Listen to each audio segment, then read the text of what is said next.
Get started in just a moment. This is another segment of Ask Vanessa Anything. I think there was a little video that started that wasn't meant to start, but hey, happens. All right, great. All right, so for Ask Vanessa Anything, we have some great questions I'm really excited to share with you my thoughts on. And just so you know where these come from, I have folks who join my Facebook group answer the question, like, what's the hardest thing about parenting right now that you'd like support with? And here are their questions. And this gives me a chance to jam on some topics that folks want support with right now. And I've been given the feedback that there's really something for everyone in these segments. And the best of them will be put together in podcast episodes. So you'll be able to listen to them again. If you're here live, give me a shout, say hello. Let me know. Would love to know who's here. And we'll get started. All right. So starting with a question from, here we go, from Danielle. Okay, so here we go, question. My child has started exhibiting some really challenging behaviors, and my husband and I are at our wits' end. We're struggling to find common ground on how to discipline our son. How can we get on the same page as parents? This is from Danielle, who has a 7-month-old baby and a 2.5-year-old. Danielle, I'm so glad you asked this question. So when kids start to turn this corner into solid toddlerhood, 2.5, starting to transition even into preschool, early preschool age, we start to see them try and assert their independence in ways that perhaps we haven't encountered yet. The early months and even year to year and a half, even 2 years, it's a lot more about bonding and establishing that our needs are going to be met directly from our caregivers. However, when they're transitioning to this stronger sort of independent phase, the kids are going to be wanting to really test out no and see what no does. They're also going to be exhibiting bigger emotions at times because they're having to cope with coming to terms with the fact that they can't have everything they want, when they want it, how they want it, now, usually. And if we think for a moment, and I recommend everyone to do this, to really empathize with the fact that these young humans, these young people, these very tiny folks are dealing with like some very basic things about how things work. And they have such a limited life experience. And even that phrase, limited life experience, I used to repeat to myself when I was working with my youngest preschoolers, 2.5, 3.5. And just to remind myself that they're still figuring a lot of things out. So they don't always understand and have the context for how big of an upset matches the actual situation. So like my clothing, I didn't come off the first time I tried, and now they're having a full-blown tantrum in the middle of trying to get undressed to get dressed. And you're like, buddy, it's just a normal routine. But for them, it's sort of this forever moment that they're experiencing. Also, we have to understand that the upset brain is really limited in its capacity to do things like recall past experiences and logically think things through. The upset brain and young brain doesn't have a good sense of time or consequence and often feels betrayed. So when this is all happening, of course, we can put those in the bucket of challenging behaviors. And it can manifest in a lot of different ways. It can just be refusal, it can be yelling, it can be screaming and shouting at you, it can be starting to, even throw things, the tantruming type of things, kicking, hitting, etc., biting, even scratching, destroying things. And that's because, anger is very activating. And they are, in some ways, justifiably irritated to angry because they're, in their mind, if they can think it, then it should be so. Like, oh, I feel like having, more stories. And it's like, well, but the clock says, unfortunately, it's time for us to go to bed. And they're like, I don't care about the clock. I just want what I want. So I have to break it to every parent of a toddler and early preschooler that it is part of our job sometimes to basically update our children's perception database on how things work and help them create and build more life experience.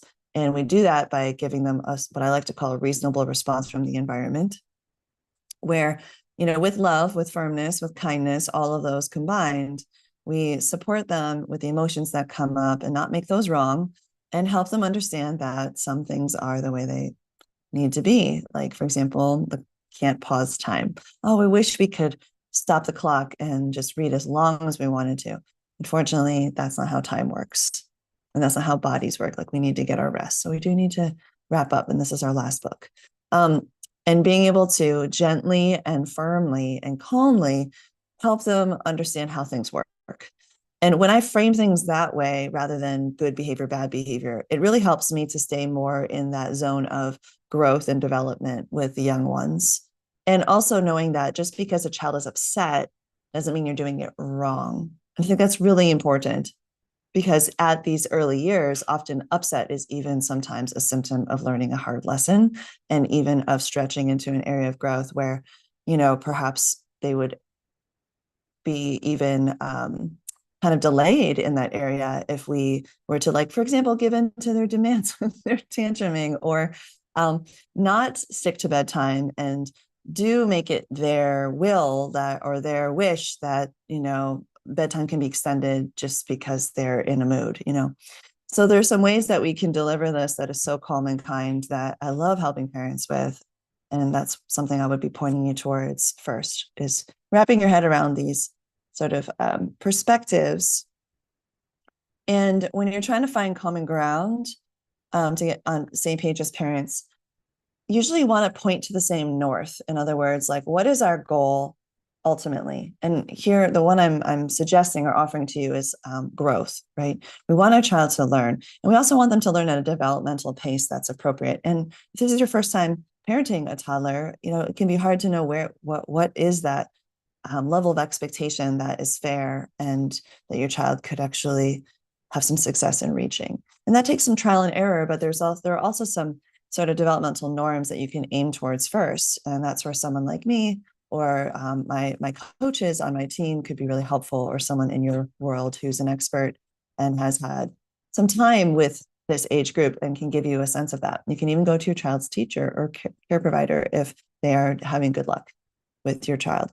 Another thing I can say is going through an inventory. So, like, my program has 7 pillars, and I walk the parents through those 7 pillars. And over time, you basically get an inventory of all the things that are working and not working across a lot of different topics, like how things that work to motivate, things that don't work to motivate your child, things that work to soothe them, things that don't work to soothe them, things that when we do them proactively seem to help prevent power struggles and upsets in the first place. Ways that we connect, and so that the child just feels more plugged in, and we all feel more on the same page because we're in a groove or in a flow as a family, for example. And these are things I always bring to parents, whether it's in a workshop or in one of my retreats for clients or in my year-long program, because if you haven't had a chance to take like an organized approach, like this is even how my quiz is built, which you can find on my website. If you take an organized approach, it sort of settles your nervous system so that you don't feel like you're just sort of stabbing at it or like kind of patching things together. There's an actual rhythm through that you can walk through of like inventory processes, trying this for 2 weeks and then seeing how it goes, trying the other thing for 2 weeks, seeing how that goes. And what I found is across 6 months to a year, that can be an incredible way to create a foundation. And that's why my program's called Family Foundations Immersion, because it is creating a foundation that you can build off of. So yeah, this is something you might consider, Danielle, like taking that organized approach. And, if you're going to do it on your own, I say weekly, right? Be interacting with a resource and trying something and debriefing as co-parents. If you're working with a mentor or in a program like mine, you can kind of get away with every 2 weeks because we'll just say like the dosage of support is much higher and lasts longer. And you'll make progress faster usually. But, you get to decide how you want to approach all this. I really would like for you to not be at your wits' end anymore, Danielle. So let us know how this goes, and we'll be able to, support you further. All right, next question. This is from Amina. Amina, who has a 4.5-year-old and a 7-year-old, says that juggling and managing the kids plus everything else that she has on her plate seems almost impossible. Well, what can I do to actually get some work done and share some quality time with my kids? Oftentimes, it's really difficult to wear so many hats and transition from, work mode to parenting mode. But what I would like to say that I've seen happen is that if you think of all of it as an identity, right? So you're not just a parent and you're not just a worker, really the finding a common thread between the two. And the one that has resonated the most with my community is leadership. It's actually what we focus on in the second year, and I even have third and fourth year students, members of my program, who stick around because they really are stepping into this idea of like cultivating themselves as leaders and what that can look like across all different settings, so that the consistent thing is themselves and how they their way of being. Like what my coach Rochelle, who's done a lot of leadership work and works directly with our second, third, fourth year clients, would say is like there's a way of being that if you step into it, it becomes your new normal and your baseline. So that instead of feeling like you're just managing and juggling, you're like being a way. And I would say like the leadership way would be really helpful. And when I say leadership, I don't just mean someone at the top in a hierarchical position, powering over people. That is actually a pretty outdated model that we've seen what happens when societies, empires, companies are run that way. There's a lot of turnover, people are disgruntled, it overall becomes less efficient because you're not really tapping into the resources of the entire body of members of that community. Similarly, in a family, you can shift to the kind of leadership that's more collaborative. And what I think you have is an opportunity, Amina, and anyone else who has a child 6 or older, especially. Like we have Chloe, who also has a question. Yeah. Would be to, so anyone who has a child 6 or older, I would recommend that you start considering how to be the kind of leader that your child wants to collaborate with. Like they really want to share their ideas and work towards common goals together. Something that I had to learn transitioning from being a preschool teacher to an elementary school teacher was that when they turn about 5.5, 6, they really do shift into a different developmental plane. And Montessori used to break them into 3 to 6 and then 6 to 9. And I've seen that time and time again, that there is this transition that happens right around 6 and right around 9. And so if you have a child that's transitioning into the 6 to 9 plane, what you might want to do is start leveling up your parenting in terms of meeting them at their new developmental plane. What I found is that on average, parents lag behind their child's developmental readiness and age in their parenting approach by 6 months to 2 years. That's a 6 months to 2 year lag and miss of opportunity to meet them where they are and help them grow into what they're ready for. So one thing you should know is that the 5.5-year-old to 6.5-year-old is hungry to influence how things go. So starting with, shifting into this idea, I'm a leader, that's your mindset. And then Amina, I would say, looking for opportunities with your 7-year-old to enlist them as a thought partner in your routines, in how transitions go, even talking through what's in bounds and out of bounds behavior, so that they're more likely to meet expectations and there's less managing going on. Getting excited about discovering like, what are your best coping tools? What are your best intrinsically motivating tools? And these, of course, are all things that I love helping families with. And when you start to move towards that more collaborative approach and you thought partner with your kids, then instead of feeling like you're managing, you feel more like you're pinging or checking in. You're like, okay, how is this go? How is your afternoon, list going? Or we got you started on your homework. Like, how did that page finish up? And you're just checking in, and that just has a different energetic quality that's a lot less draining, particularly when you get to see your child really step into their potential. And I've seen it with my students. I've taken kids who started out with me in first grade. I had them through third grade. By the time they're in third grade, they're basically running their own academic program, in the sense that they will look at their lesson plan, they'll look at their record keeping, they'll pick which activities are next so that they can challenge themselves in all the areas. They'll write out a plan and they'll bring it to me and be like, here's what I think I should work on this week. And that's what an 8 or 9-year-old is capable of, most of them, if we cultivate it. So I think you have a great opportunity, Amina, to like sort of catch up with your 7-year-old and get them to be more on your team in terms of reaching goals, like getting out the door on time or getting to bed on time and things like that. So I'd like you to kind of keep an eye on opportunities for that. Of course, this is something I love helping families and parents with. So let me know if this is something you'd like to explore further. We do have a Family Foundations Immersion program that starts in July and January. And so usually about 2 months before, 2.5 months before we start talking to folks who might be interested. So let us know. Reach out, raisingourresilience@gmail.com, or you can just go to the website and check out more information under the Parents tab. We'd love to chat with you further. We've got Gianni here live. Hi, Gianni. Glad you're here. All right. And pop a question in the chat if you've got one for us. And I'd love to support you today and fit in your question if you have one. Okay. Next up.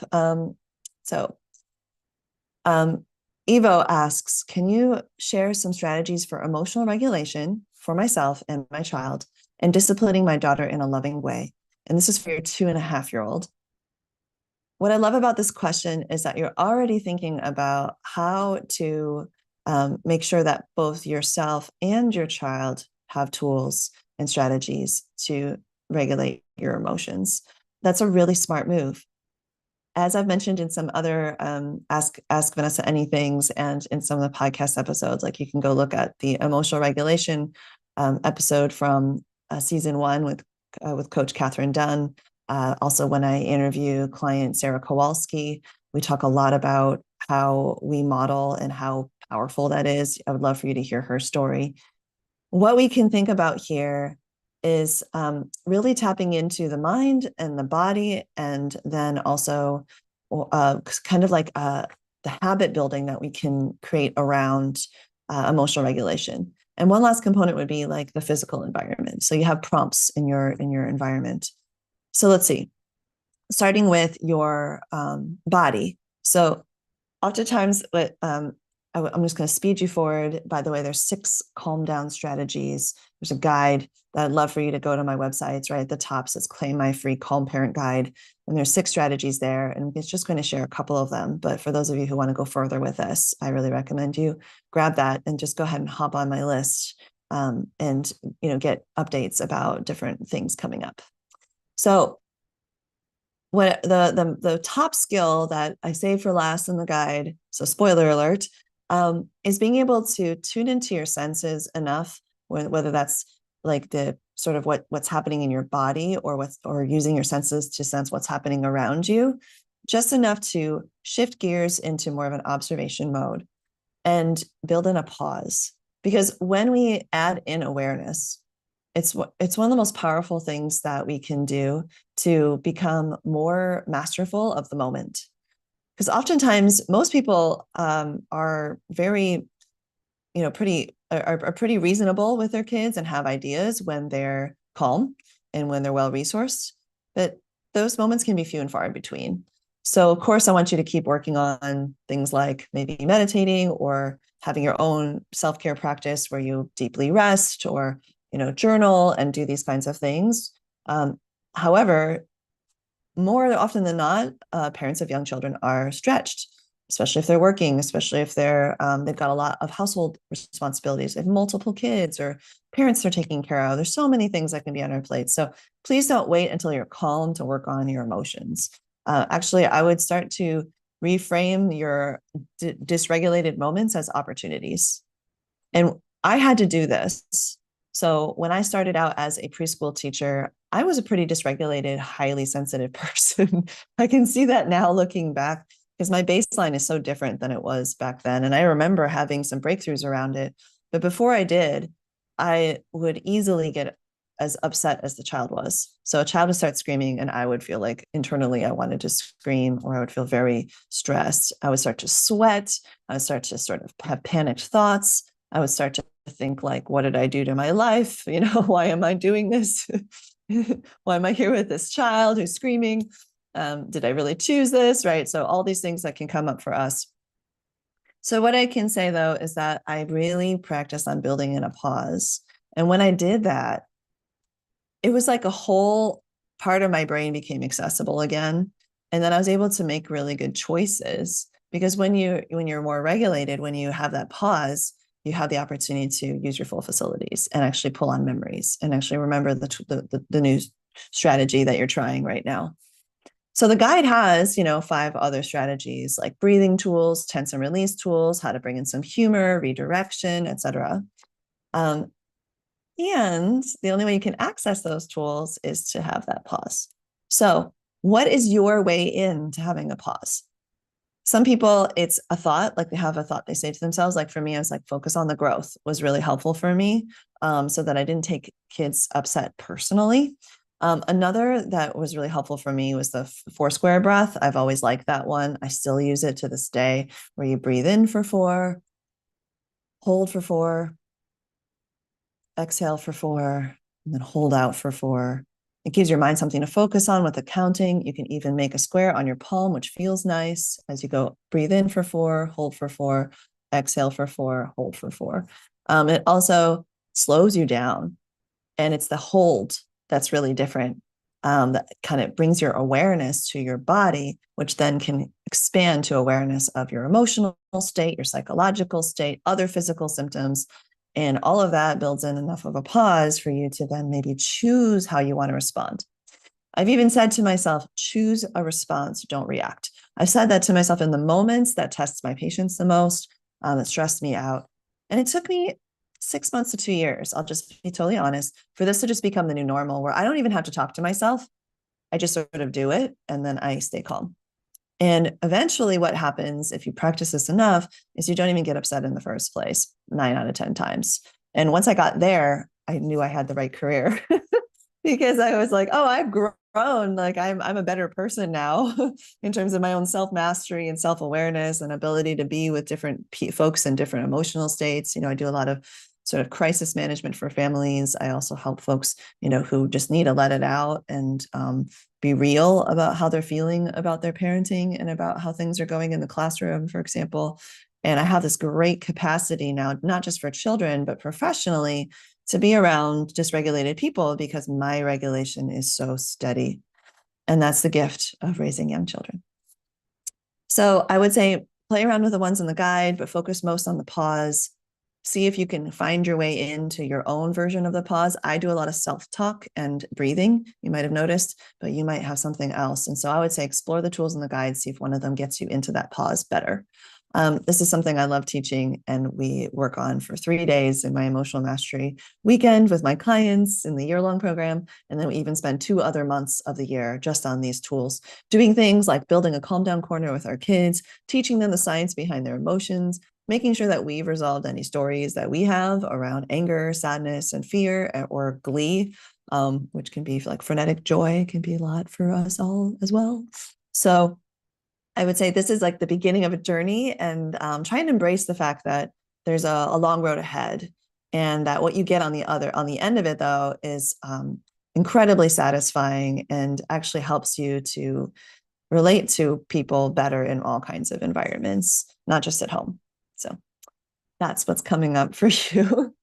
And when we talk about disciplining your child in a loving way, it kind of comes back to the emotional regulation, because kindness comes from not taking out your feelings on others. I mean, if you think of what's the opposite of kindness, it's meanness, right? And we think of someone being mean, it's usually they're upset and they're taking it out on you, or they're trying to make you upset on purpose, right? That could even be like beyond mean, that could be cruel, right? So if we're trying to go the other direction, what would the opposite of that be, right? It would be that when we have our emotions, we own them. We don't take them out on our kids.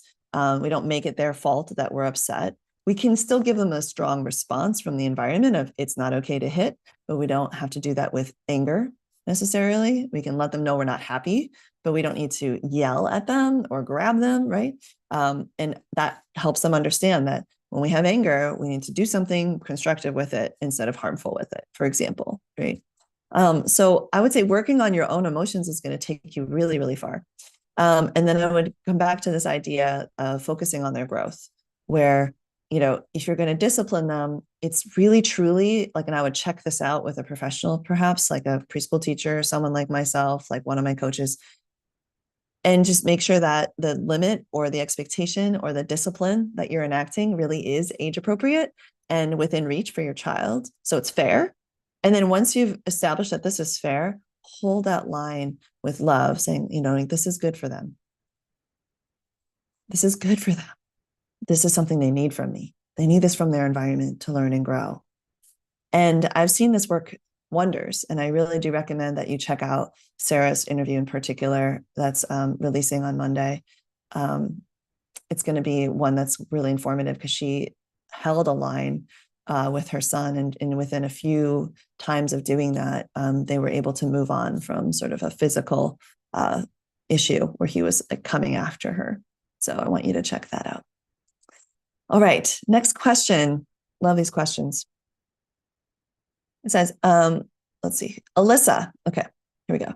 My child is about to turn 3 and doesn't want to potty train. Oof, yeah. I'm getting nervous about the preschool requirement for my son to be potty trained in time. Help?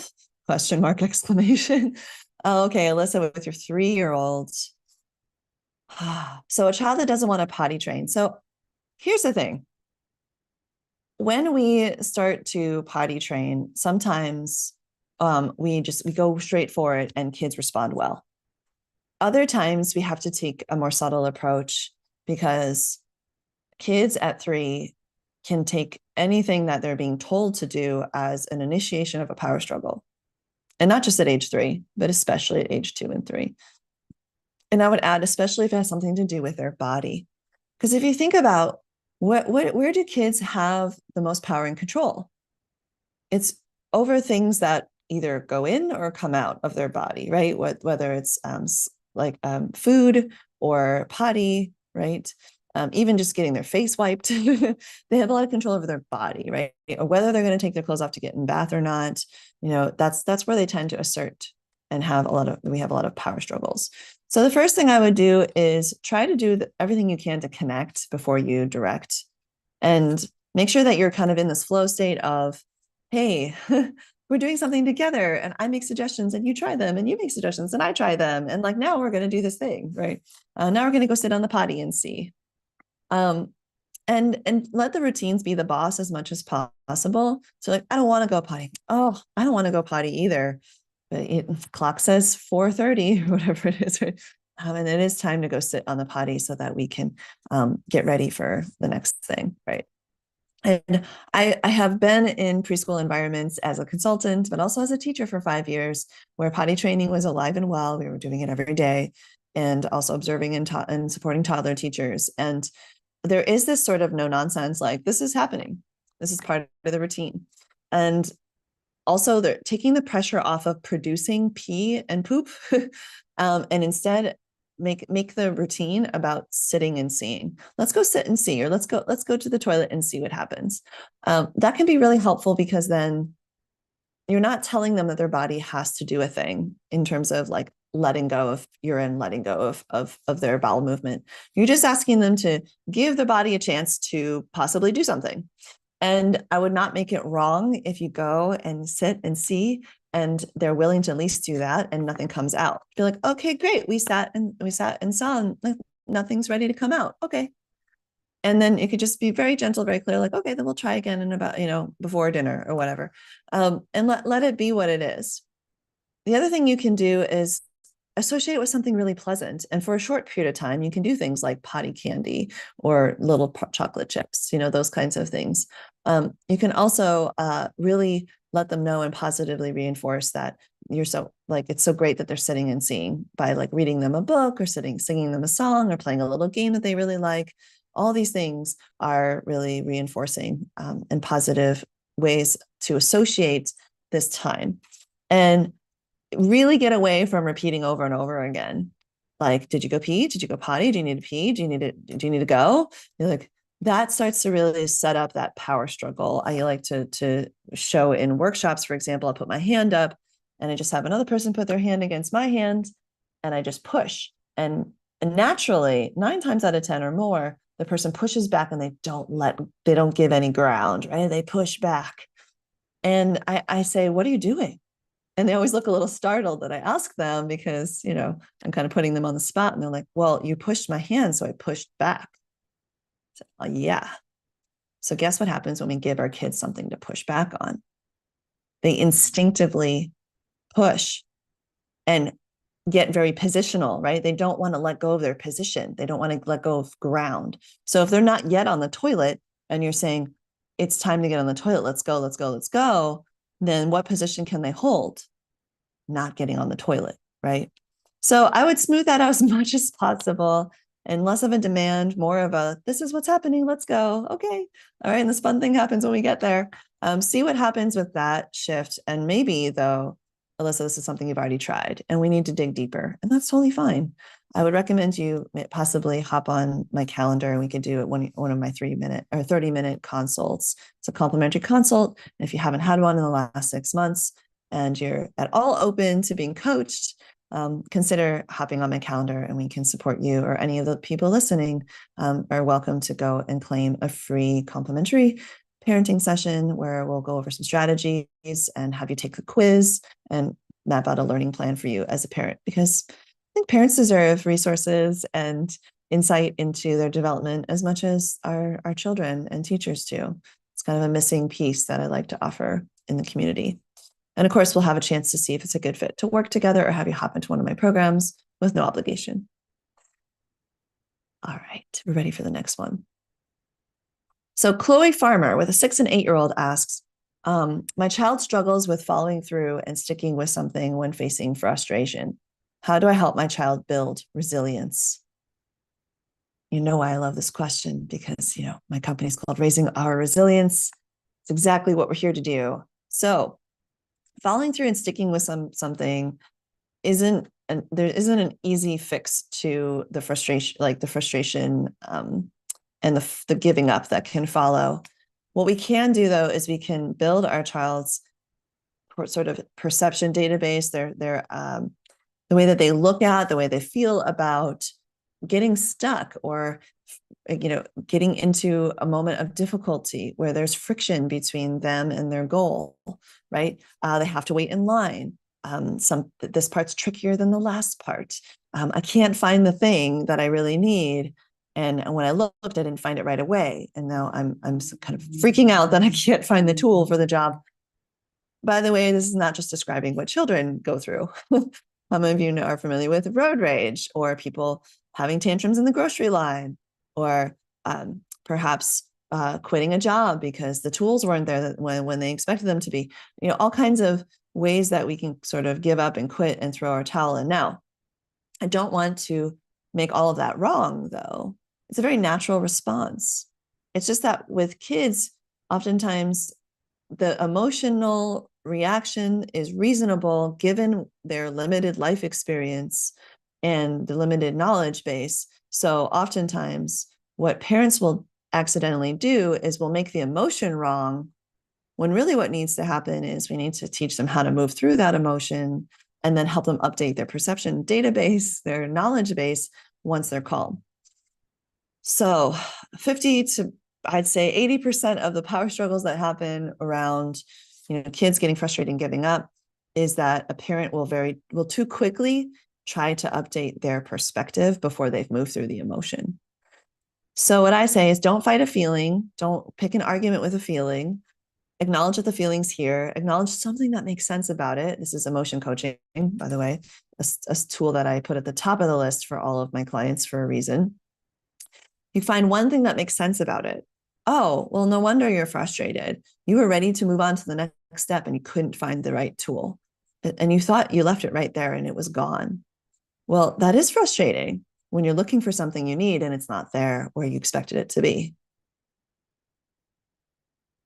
Notice how I didn't immediately give them advice. I even had a dramatic pause. Let them complain back to you. Yeah, I can't believe it wasn't there. This kid sucks, or something, whatever they need to say. Let them get it off their chest. Say like, oh, I understand how you'd feel that way.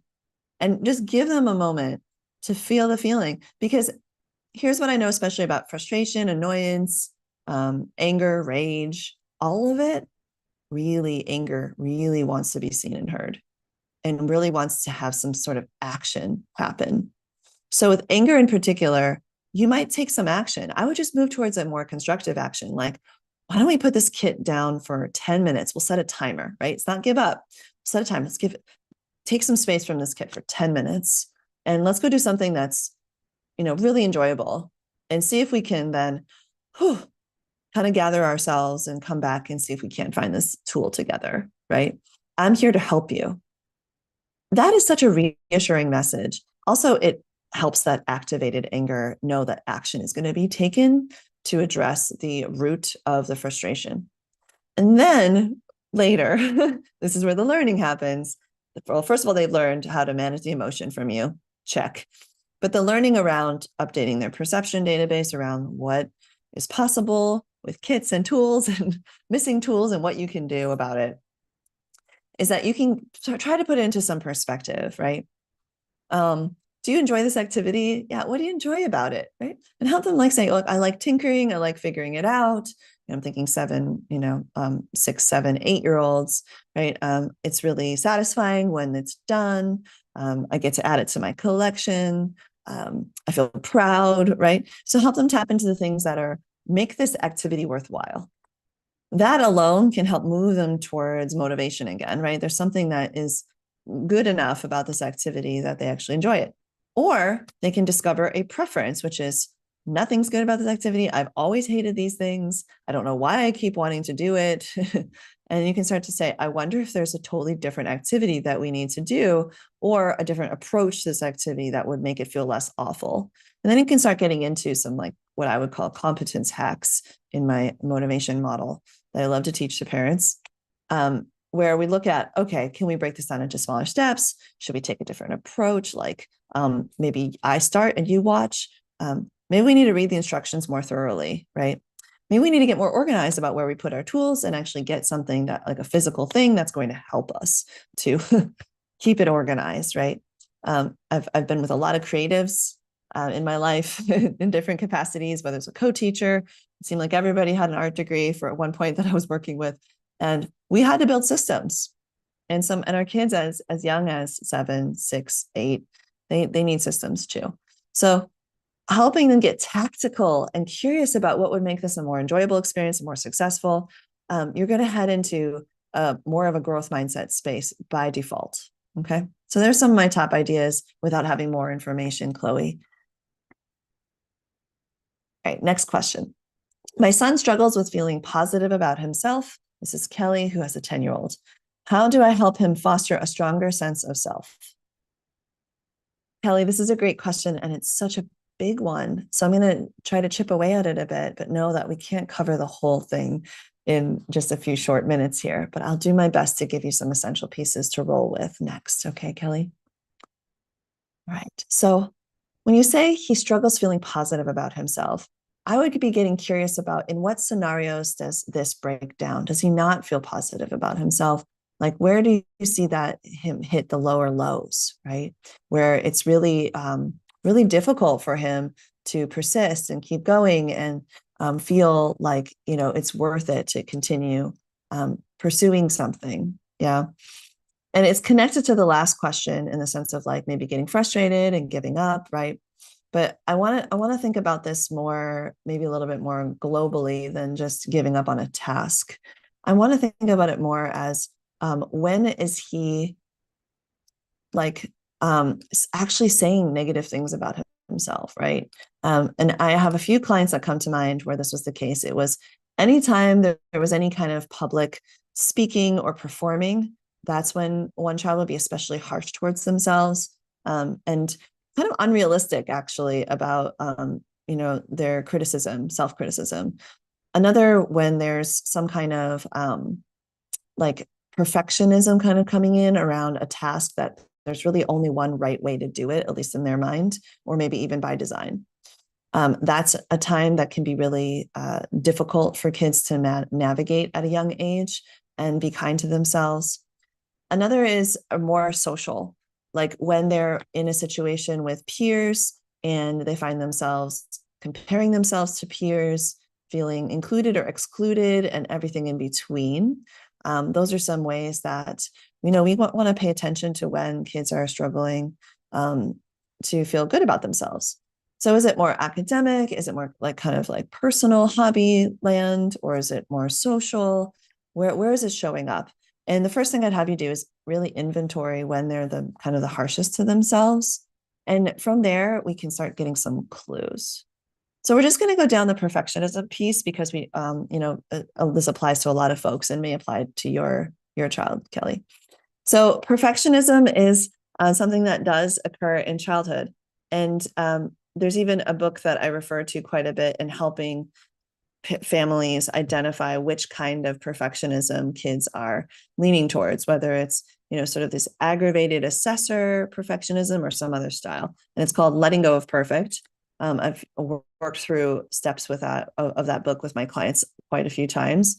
And it's helped us to just even get descriptive of like what kind of perfectionism might be at play, and really follow through on some of the suggestions that the book makes, combined with some of my suggestions, and working through perfectionism towards a productive place. Now, perfectionism or tendencies of perfectionism does not resolve quickly. It takes time. And so much so that, this is something that we would work on for 6 months to 12 to 18 months, slowly but surely, shifting their perception of what is actually reasonable to expect of themselves and of the environment. So here's an example. I used to have a student who had such a strong, vivid imagination and had a really clear concept of what they wanted to create on canvas or on paper, and even in their story writing. But they would get to a point where if it didn't turn out how they wanted to, they would just destroy their work and destroy their work and destroy their work. And it was so sad because they were actually quite talented and the work that they were creating was actually quite good, but it just wasn't up to snuff. And it got to the point where she would erase part of her paper to the point that it would get thin and then it would tear, and then she would start just like screaming. And it was really hard because here's this person with so much talent, so much vision, and they were being so hard on themselves. And so we had to lighten up their expectations of what would happen their first attempt.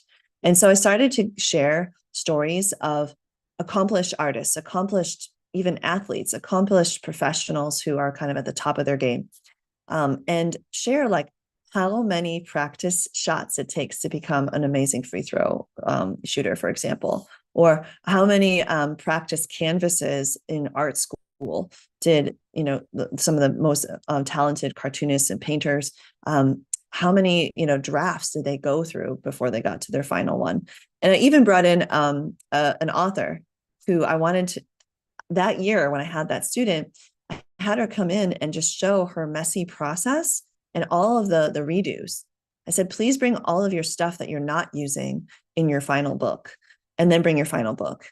And so she showed the final book, was like, here's what it looks like. And she read it and everyone's like, wow, how'd you do that? And she goes, actually, by making a lot of mistakes and a ton of drafts. And, I just really embrace the fact that when I put my paintbrush down, when I put my pen down on the paper, that this is not the final version. And it's really just an opportunity for me to practice and try ideas and then assemble those things into something that I really am excited to put out there and share with other people.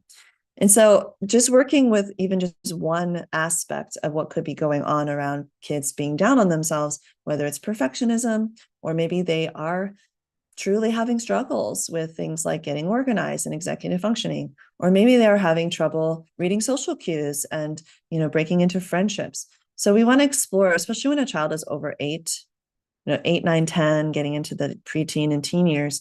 If they're down on themselves, there might actually be something going on that needs further examination and exploration and further support.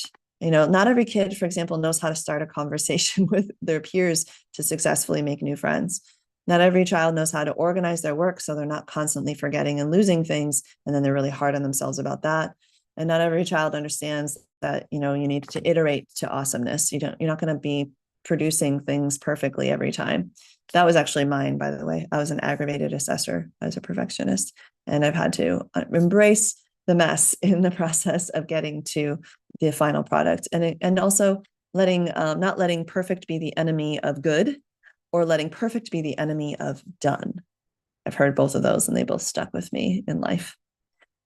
So here we've been able to come together and address some of your questions. I'm so glad that you were able to tune in for this monthly piece. And I do have one live question that was just added to the live stream that I'm also going to answer.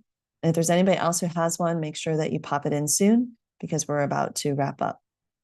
Okay, so this is a question from Priscilla Brooks. Priscilla, talking about being kind, she says her son seems to find enjoyment when he makes people around him unhappy, making his brother cry or when he is unkind to us. Any suggestions? Oh, yes, for sure. Okay. Many of my clients have experienced this, and I've been having all these conversations with families who have at least one child who seems to get some pleasure out of getting either the parents or their siblings worked up.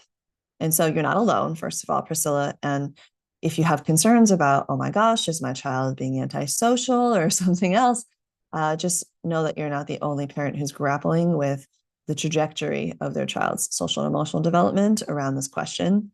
So just take a breath into that first, I'd say. Not alone, Priscilla. It would be helpful to know the age of your child if you wanted to pop it in the chat if you're still here live. But let's continue. So one thing we want to do is understand, first of all, the science of empathy. So children on average, now think of like a bell curve, okay? The top of the bell curve, the peak of the bell curve in terms of age, when kids are able to literally do the mental exercise of taking another person's perspective, which is considered one of the most important elements of true empathy and empathizing, happens around 7.5. So with your 5-year-old, it's coming soon in terms of his mental gymnastics or ability to stretch all the way over and actually go, oh, I see why this isn't kind. Oh, I can imagine what it would feel like to be treated this way, and I'm not going to do it anymore. And so since he's 5, there's a little bit of consideration around his developmental readiness to truly empathize. However, what that means is that we need to do more direct teaching and more direct pointing out of the evidence of his impact on others. And I would start to normalize that as a family, we are going to acknowledge impact, we're going to name impact, and we're going to address impact so that we can like basically repair the impact we've had on others. I have a whole pillar on this in my quiz and in my programs, conflict resolution, and repair, because without it, hurt becomes more hurt, and it becomes a cycle. And kids, maybe even as young as 5, miss an opportunity to understand that they're having an impact on others. Now, I'm sure you've already tried some things like your brother doesn't like that, or, look, he's crying now. But what I want you to do is help him look for the evidence of his impact and then help his brother, like by interviewing him or by guessing and having him nod, share an impact statement. And this is something I teach all my clients. So an impact statement or I message would be, I feel blank when you blank because blank, right? So I feel when you because, or just when. So I feel sad when you keep poking me, let's say, because I've asked you to stop and it seems like you think it's funny that I'm mad. And so if his brother is too young to use those words himself, you can still see, you can still point it out to him. Oh my gosh, your brother doesn't look very happy right now. Look at his face, right? Look at his face is important. Look at his face. Is he smiling or frowning? No, he's frowning. Actually, he's crying. Why was he crying? Oh, when he cried when you kept poking him and he said, stop. I don't like that. And you kept poking him. So he is sad when you keep poking him. And you can look at the 3-year-old and be like, because that's he's not having fun anymore. And you kind of go like this to 3-year-old like, yeah, okay. So if we keep poking him, he's gonna make him sad and feel probably unsafe and not want to play anymore. Shoot. And then you give a lot of attention to the 3-year-old. Sweetie, what do you need? Are you okay? Can I give you a hug? Should we take a break from your brother? And you basically want the attention to go to the impacted party first and mostly after you've shared the impact statement, and model what it's like to comfort when you've made a mistake. And then also perhaps make it so that the 5-year-old doesn't have access to the 3-year-old until the 5-year-old does something to repair, even if it's to just say, I'm sorry, or I'll stop, or I'm ready to be kinder with my hands, or play his brother's favorite game. Doesn't have to be I'm sorry, but something. And you can make it so that the 5-year-old has kind of has a boring time. Like, you go do interesting things with the 3-year-old. Oh, you can join us once you're ready to be kinder to your brother, and listen to his words could be a really good way to describe that. When you give them the opportunity to return and try again, doing the behavior that you would like to see instead, and also to repair, it does build in this thing that eventually you can refer to it and be like, are you really going to keep doing that to your brother and make him cry? Because you know what that means, right? I've done this with 5-year-olds, like kind of and I know. You know what that means, right? That means you're going to have to stop playing and take a break, and then come back when you're ready, and then find a way to fix your mistake, and maybe not be able to join again until you're really ready. Is that what you really want to do right now? And you only have to say that maybe 3 to 4 times, and then later you just go, really? Are you sure? Is that the choice you're making? Because last time, not great. Or like, because remember the time with the truck or whatever. And then it's like shorthand, like, oh, right. Yeah, I shouldn't mess with my brother. It's really a bummer for both of us. Yeah. But for now, like, the problem is that it's really entertaining to push other people's buttons. It's highly stimulating. It's also like part of being in the lab of life. You're trying to experiment with attention and power. Maybe the 3-year-old is being annoying and they just don't have another way to get away from them. And so they start like messing with them because they can't stand it, So you'll also want to explore if there's something that the 5-year-old needs and could ask for sooner, or advocate for and get some help with, instead of coming at their brother. So there's a lot here. That was my version that I could give to you in this shorter form. Priscilla, if you'd like further support, reach out, let me know. You can feel free to go to the website. So the website is www.thecalmempoweredparent.com.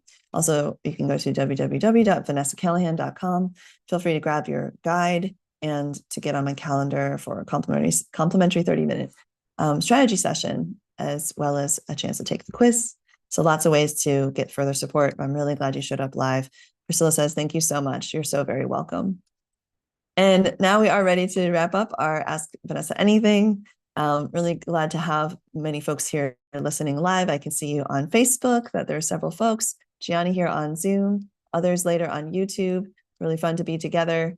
And please feel free to share this widely. And we'll also find ways to incorporate some of these into future podcast episodes so that we can have them in our lovely seasons in our library, in our podcasts. If you have not yet checked out the Calm Empowered Parent podcast, it's on all podcast channels. You can go to YouTube, Spotify, Apple Podcasts, all these places that you check out podcasts. And we would always appreciate if you like, subscribe, and share. It makes a difference so that people can find us more easily. It really does shift the algorithm. So thank you again for watching, and so happy to support you today. Be well, take care. Until next time. Bye for now.